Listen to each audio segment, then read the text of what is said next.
마중물 사회공헌 프로젝트 협약식이 있었습니다. 청년 일자리 네트워크 구축 협약식이 열렸습니다. 대한노인회 종로구지회가 노인의 날 기념식을 열었습니다. 하누리홀에서 공익근무요원 복무교육이 있었습니다.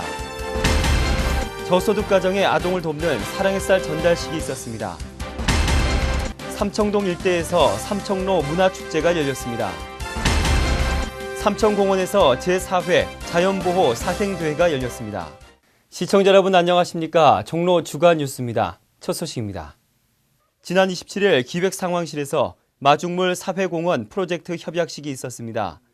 이 행사는 우리구와 한국무역보험공사 간의 마중물 돌봄 사회공헌 협약식을 체결해 법적 보호를 받지 못하는 저소득 틈새 계층에 희망을 전달함으로써 사랑 나눔의 실천 분위기를 확산시키기 위해 마련됐습니다. 지난 28일 종로 여성인력개발센터 4층 강당에서 청년 일자리 네트워크 구축 협약식이 열렸습니다. 이날 행사는 공연예술산업 관련 단체 간 네트워크 협약식으로 마련됐으며 부대 행사로 대학로 문화공연의 경제가치 창출을 주제로 한 강연이 있었습니다. 지난 28일 대한노인회 종로구 지회가 노인의 날 기념식을 열었습니다.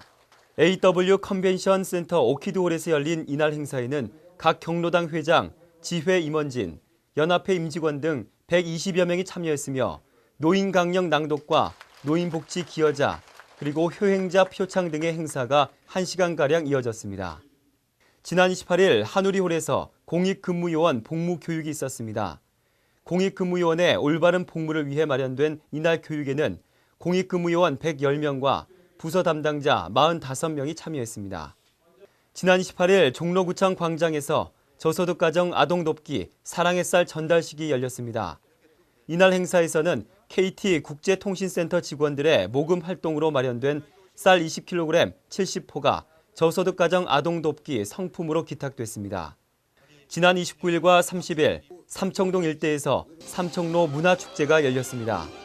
삼청문화진흥원 주최로 열린 삼청로 문화축제는 삼청로의 갤러리, 박물관, 상가 등을 더욱 활성화시키고 문화와 예술이 숨쉬는 거리로 만들기 위해 마련됐습니다.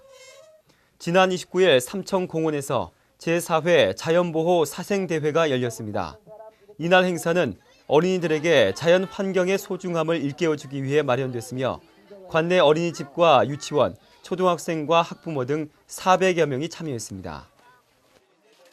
다음은 종로구 소식입니다. 이 종로구는 종로구 소식을 효과적으로 전달할 스마트폰 어플 기획안 공모전을 실시합니다. 이 채택된 기획안은 실제 어플로 제작되며 소정의 상금도 드립니다. 참여를 원하시는 분은 홈페이지에 기획안과 스토리보드를 제출하시면 되고 자세한 사항은 기획예산과 전화 731-1127번으로 문의하시면 됩니다. 종로구 지풀 생활사 박물관은 오는 11월 5일에 열릴 제4회 전통지풀공예 솜씨 겨루기 대회 참가자를 모집합니다. 모집 기간은 11월 4일까지며 서울시에 거주하는 60세 이상 어르신이면 누구나 참여가 가능합니다. 참여를 원하시는 분은 지풀 생활사 박물관 전화 743-8787번으로 문의하시면 됩니다. 종로구는 오는 11월 16일 동네 골목길 도보여행 도란도란 함께 걸어볼까요를 실시합니다.